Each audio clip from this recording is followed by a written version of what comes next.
कभी आपने सोचा है कि क्यों कुछ बिल्डिंग प्रोजेक्ट कभी ना खत्म होने वाली तकलीफ और छुपे हुए खर्चों की दलदल बन जाते हैं और कुछ प्रोजेक्ट्स टाइम पर और बजट के अंदर कंप्लीट भी हो जाते हैं। इसके पीछे छुपे राज आपको हैरान कर देंगे। आज मैं आपको लेबर रेट और टर्नकी का मुकाबला बहुत ज्यादा गहराई से दिखाऊंगा। इन दोनों में से आपके प्रोजेक्ट के लिए असल विनर कौन है, तो इस वीडियो को जरूर देखिए, क्योंकि एक गलत इंतखाब आपको बहुत ज्यादा महंगा पड़ सकता है। और जी दोस्तों, क्या सीन है, सब फिटफाट है।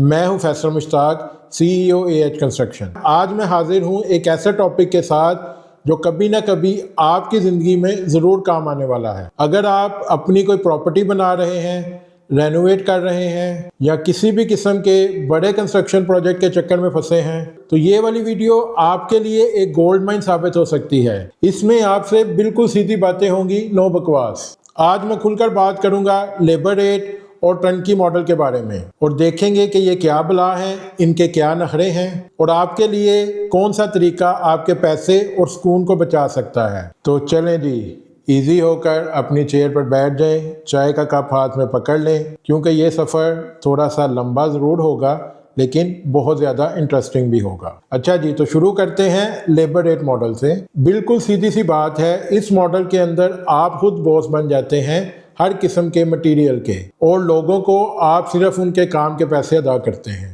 ये बात सुनने में तो बहुत अच्छी लगती है कि मेरा कंट्रोल, मैं अपनी मर्जी का मटेरियल लगाऊंगा, लेकिन इनके पीछे बहुत सारी गहरी बातें छुपी हैं जिनका आपको ज़रूर पता होना चाहिए। देखें जी, इस केस में जो भी दीवारें बनेंगी उनकी ईंटों की क्वालिटी से लेकर सीमेंट की मिक्स रेशो तक हर चीज़ आपको डिसाइड करनी है। अगर गलती से आपने हल्की क्वालिटी की ईंटें लगा ली तो फ्यूचर में आपकी दीवारों में क्रैक आ सकते हैं, और अगर आपके मसाले में सीमेंट और रेत की रेशो ठीक ना हुई तो आपकी दीवारें कमज़ोर हो सकती हैं। तो इस मॉडल में जाने से पहले आपको ऐसी छोटी छोटी टेक्निकल चीज़ों का पता होना चाहिए, वरना आप कोई ऐसा एक्सपर्ट हायर करें जो आपको ये सब चीज़ें बताए। तो चलें जी, अब मैं आपको कुछ ऐसी बातें बताता हूँ जो इस मॉडल में जाने से पहले आपको ज़रूर पता होनी चाहिए। सबसे पहली बात करते हैं मटेरियल स्पेसिफिकेशंस की।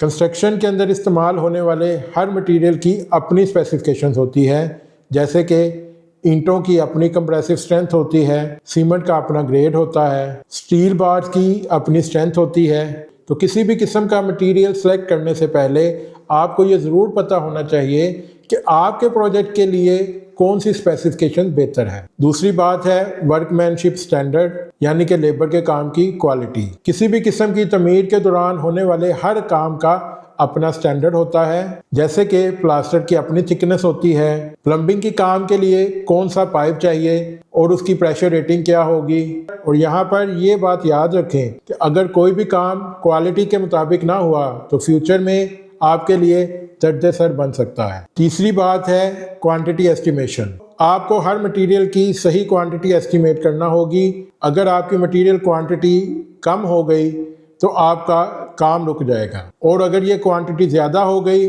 तो आपके पैसे ज़ाया हो जाएंगे। एग्जैक्ट क्वांटिटी के लिए आपको ड्राइंग और कैलकुलेशन की ज़रूरत होती है। अगली बात, साइट मैनेजमेंट। कंस्ट्रक्शन के दौरान साइट पर लेबर को मैनेज करना कोई आम बात नहीं है, ये भी एक टेक्निकल स्किल है। साइट की डेली एक्टिविटीज़ को शेड्यूल करना, लेबर की परफॉर्मेंस को चेक करना, काम की क्वालिटी को चेक करना, ये सब आपकी जिम्मेदारी होती है। तो दोस्तों, सुनने में तो ये सब मुश्किल लग रहा है ना। सच बात तो ये है कि अगर आपको इस फील्ड का कोई तजर्बा नहीं है तो लेबर रेट मॉडल के अंदर आपके फंसने के चांस बहुत ज़्यादा हैं। तो यहाँ पर ये बात याद रखें, आप सोच रहे होंगे कि आपके पैसे बच रहे हैं इस मॉडल के अंदर, लेकिन अगर आपने कोई मटेरियल गलत सेलेक्ट कर लिया या काम में कोई गलती हो गई तो उसको दोबारा करवाने या उसकी रिपेयर के लिए हो सकता है आपको जितने पैसे आपने बचाए हैं उससे दुगने खर्च करने पड़ जाएं। तो आपके पैसे बचने की बजाय ज़्यादा खर्च हो सकते हैं। तो चलें जी, अब आते हैं टर्नकी मॉडल की तरफ। ये मॉडल बिल्कुल सीधा है। आपने किसी कॉन्ट्रैक्टर को पकड़ा, उसके साथ अपनी रिक्वायरमेंट शेयर की और उसने आपको तयशुदा टाइम और बजट के अंदर आपका घर तैयार करके दे दिया। सुनने में तो ये मॉडल बहुत आसान लगता है, जैसे कि आंख झपकते ही घर तैयार हो गया, लेकिन इसके पीछे भी अपनी ही कहानी है। तो याद रखें, टर्नकी कॉन्ट्रैक्ट के अंदर सबसे ज़्यादा इम्पोर्टेंट चीज़ जो होती है वो है स्कोप ऑफ वर्क। इसमें हर छोटी से छोटी चीज़ वाज़ेह होनी चाहिए। बुनियादों की गहराई क्या होगी, ईंटें कौन सी इस्तेमाल होंगी, सरिया कौन सा इस्तेमाल होगा, सीमेंट किस ब्रांड का इस्तेमाल होगा, टाइलें कौन सी लगेंगी, पेंट कौन सा इस्तेमाल होगा, लकड़ी के काम में कौन सी लकड़ी इस्तेमाल होगी, वगैरह वगैरह। अगर कॉन्ट्रैक्ट डिटेल के अंदर कोई भी चीज़ मिस हो गई तो कॉन्ट्रैक्टर को अपनी मर्जी चलाने का चांस मिल जाएगा और हो सकता है आपको अपनी मर्जी की क्वालिटी ना मिले और आपको उस पर कंप्रोमाइज़ करना पड़े या आपको एक्स्ट्रा पे करके उसको तब्दील करवाना पड़े। तो चलें जी, अब कुछ टेक्निकल बातें देखते हैं जो कि आपको टर्नकी मॉडल के बारे में पता होनी चाहिए। सबसे पहली बात, bill of quantity, BOQ। Turnkey contract के अंदर आपके पास एक डिटेल्ड BOQ होना चाहिए जिसके अंदर इस्तेमाल होने वाले हर मटेरियल की क्वांटिटी और रेट मेंशन होना चाहिए। इसकी वजह से आपकी हर चीज़ क्लियर रहती है और आपके कॉन्ट्रैक्टर के साथ झगड़े के चांसेस बहुत ज़्यादा कम हो जाते हैं। दूसरी बात है पेमेंट माइलस्टोन। इसमें पेमेंट शेड्यूल को आपकी साइट की प्रोग्रेस के साथ लिंक करना ज़रूरी होता है। जैसे जैसे आपकी स्टेज कंप्लीट होती जाए तो आपकी पेमेंट को उसके साथ लिंक होना चाहिए। जैसे सबसे पहले आपने कुछ एडवांस पेमेंट कर दी, उसके बाद आपकी बुनियादें कंप्लीट हुई, एक स्टेज कंप्लीट हो गई, उस वक़्त कुछ पेमेंट हो गई, उसके बाद आपका ब्रिक वर्क कंप्लीट हुआ, उस वक़्त कुछ पेमेंट हो गई, उसके बाद आपकी शटरिंग का काम कंप्लीट हुआ, उस वक़्त कुछ पेमेंट हो गई, आपका लेंटर डल गया, लेंटर की पोरिंग हो गई, उस वक़्त आपने कॉन्ट्रैक्टर को पेमेंट कर दी। इस तरह अपनी पेमेंट शेड्यूल को प्रोजेक्ट की स्टेजेस के साथ लिंक कर लें। आपके लिए भी प्रोजेक्ट प्रोग्रेस को ट्रैक करना ईजी हो और आपको फ्यूचर में किसी किस्म का माली नुकसान ना उठाना पड़े। तीसरी बात, क्वालिटी कंट्रोल। कॉन्ट्रैक्ट के अंदर आपको क्लियर कर लेना चाहिए कि क्वालिटी किस तरह से चेक की जाएगी, उसके लिए क्या तरीक़ाकार इख्तियार किया जाएगा और कौन सा रिस्पॉन्सिबल पर्सन होगा जो आपकी तरफ से क्वालिटी चेक करेगा। अगर तो आप खुद एक्सपीरियंस हैं, आपको पता है चीज़ों का, तो आप खुद चेक कर लें या कोई टेक्निकल बंदा हायर करें जो आपके लिए ये काम करे। चौथी बात है वेरिएशन ऑर्डर। प्रोजेक्ट के दौरान तब्दीलियां आना आम सी बात होती है, लेकिन इसका प्रोसीजर भी आपके कॉन्ट्रैक्ट के अंदर क्लियरली मेंशन होना चाहिए कि अगर कोई तब्दीली की जाती है तो उसको किस तरह से हैंडल किया जाएगा, उसकी अदायगी का क्या तरीक़ाकार होगा। अगर ये चीज़ आपके कॉन्ट्रैक्ट में क्लियरली मेंशन नहीं होगी तो फ्यूचर में आपके कॉन्ट्रैक्टर के साथ तनाज़े का खतरा बढ़ सकता है। ले जी, अब भाई वो बात जिसके बारे में कोई नहीं बताता, और वो है हिडन कॉस्ट। टर्नकी कॉन्ट्रैक्ट के अंदर कुछ ऐसे खर्चे भी छुपे होते हैं जिनको सुनकर आप एकदम से शौक में आ जाते हैं। जैसे कि आर्किटेक्ट की फ़ीस अगर वो आपके कॉन्ट्रैक्ट में शामिल ना हो, आपके मैप की अप्रूवल के चार्जेस जो कि आपने सोसाइटी या LDA को पे करने होते हैं, या कुछ ऐसे अनएक्सपेक्टेड अखराजात हो जाते हैं जो कि साइट की कंडीशन की वजह से निकल आते हैं और आपने उनको कंसिडर नहीं किया होता। इन सब चीज़ों को भी आपको कॉन्ट्रैक्ट फाइनल करने से पहले अपने कॉन्ट्रैक्टर के साथ चेक कर लेना चाहिए। यहाँ पर यह बात याद रखें कि कुछ कॉन्ट्रैक्टर प्रोजेक्ट लेने के लिए बहुत कम रेट कोट कर देते हैं और उसमें कोई चीज़ क्लियरली मेंशन नहीं करते और बाद में एक्स्ट्रा चार्जेस के नाम पर आपसे बहुत ज़्यादा पैसे निकलवा लेते हैं। तो इसलिए कॉन्ट्रैक्ट करने से पहले हर चीज़ को क्लियरली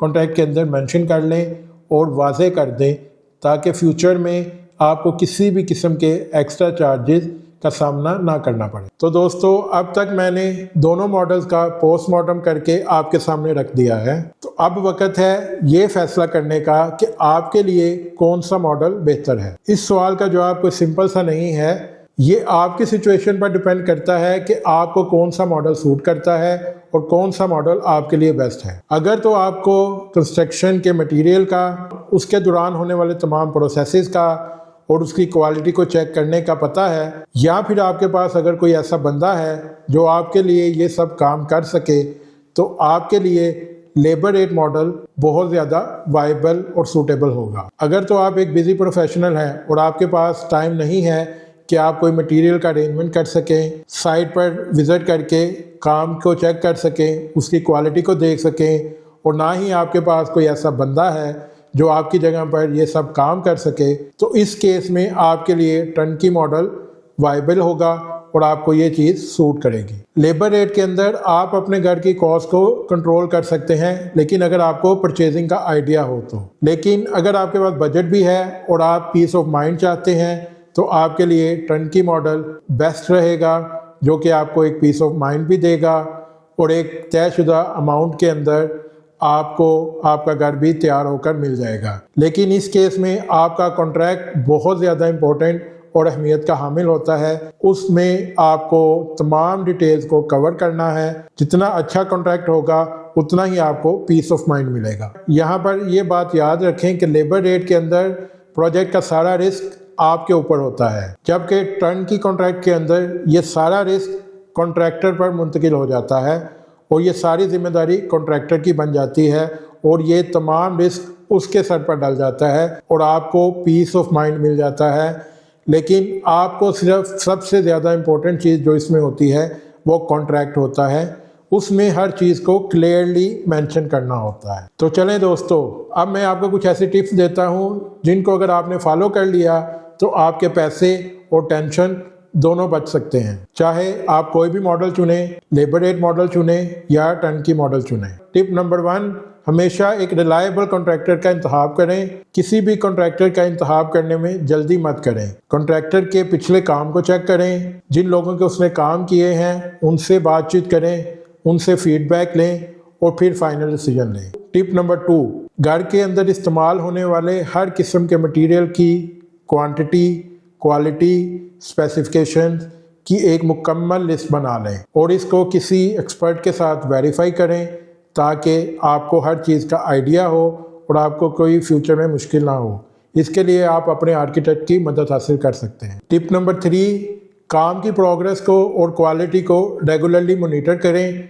अगर आपको काम का आइडिया नहीं है तो किसी सुपरवाइज़र को हायर करें जो आपके लिए ये काम कर सके। टिप नंबर 4, पेमेंट टर्म्स को क्लियरली मेंशन करें ताकि आने वाले वक्त में किसी भी किस्म का तनाज़ा पैदा ना हो। ये 4 टिप्स आपके लिए लेबर रेट कॉन्ट्रैक्ट में बहुत ज़्यादा मददगार साबित होंगी। अगर आप टर्नकी मॉडल कॉन्ट्रैक्ट में जा रहे हैं तो ये वाली टिप्स आपके लिए बहुत ज़्यादा मददगार होंगी। टिप नंबर 1, कॉन्ट्रैक्टर के बारे में मुकम्मल तौर पर चेक करें। किसी भी कॉन्ट्रैक्टर को फाइनल करने से पहले उसके बारे में मुकम्मल तौर पर छानबीन करें, उसका पास्ट ट्रैक चेक करें, उसके प्रोजेक्ट को देखें, उसके प्रोजेक्ट की क्वालिटी को देखें, उसके प्रोजेक्ट की डिलीवरी को देखें, उसकी टाइम लिमिट को देखें, उसका पिछले क्लाइंट के साथ रवैया देखें, उनकी सर्विसेज को चेक करें और फिर ये फैसला करें कि आपने किस कॉन्ट्रैक्टर के साथ जाना है। टिप नंबर 2, आपके प्रोजेक्ट के लिए बनाया गया कॉन्ट्रैक्ट क्लियर और डिटेल्ड होना चाहिए। इसमें हर चीज़ जैसे कि scope of work, BOQ, timeline, payment terms, variation order, अगर प्रोजेक्ट में कोई डिस्प्यूट आता है तो उसको किस तरह से हैंडल करना है, हर चीज़ क्लियरली मेंशन हो ताकि फ्यूचर में किसी भी किस्म का मसला दरपेश ना आए। टिप नंबर 3, आपको अपने कॉन्ट्रैक्टर के साथ हमेशा राब्ते में रहना चाहिए और साइट को फ्रीक्वेंटली विजिट करना चाहिए। Number 4, quality check. आपको गाहे बगाहे अपने काम की क्वालिटी को ज़रूर चेक करना चाहिए। अगर आपको किसी भी किस्म का डाउट हो तो आप किसी थर्ड पार्टी को हायर करके उससे भी ये काम करवा सकते हैं। यहाँ पर स्कैम से बचना बहुत ज़्यादा इम्पोर्टेंट है।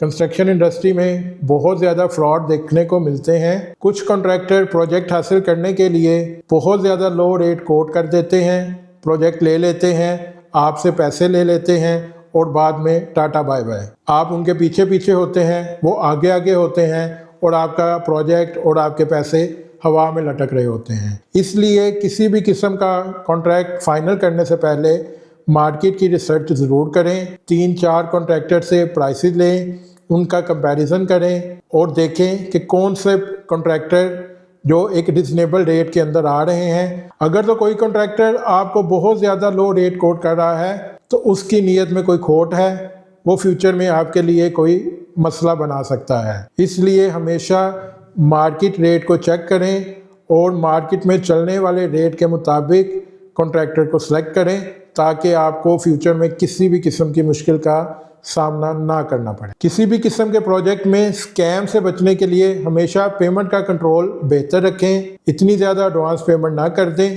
कि आपको बाद में मुश्किल का सामना करना पड़े।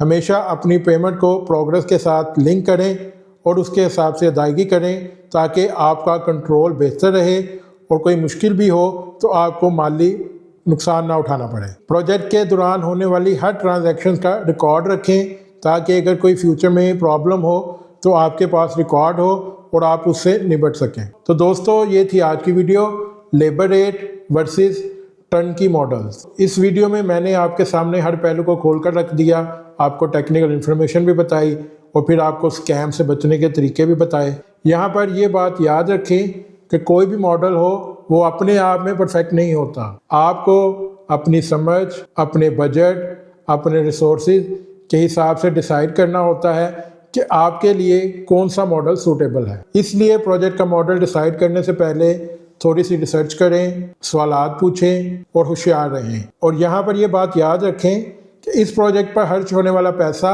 आपकी मेहनत की कमाई है, इसलिए इसे ज़ाया मत होने दें। अब आप मुझे बताइए कि आपके लिए कौन सा प्रोजेक्ट मॉडल बेस्ट है और आपने कौन सा प्रोजेक्ट मॉडल अपने प्रोजेक्ट में इस्तेमाल किया। अगली वीडियो में आपके साथ दोबारा मुलाकात होगी किसी इंटरेस्टिंग टॉपिक के साथ। तो तब तक अपना ख्याल रखिएगा। अल्लाह हाफिज़।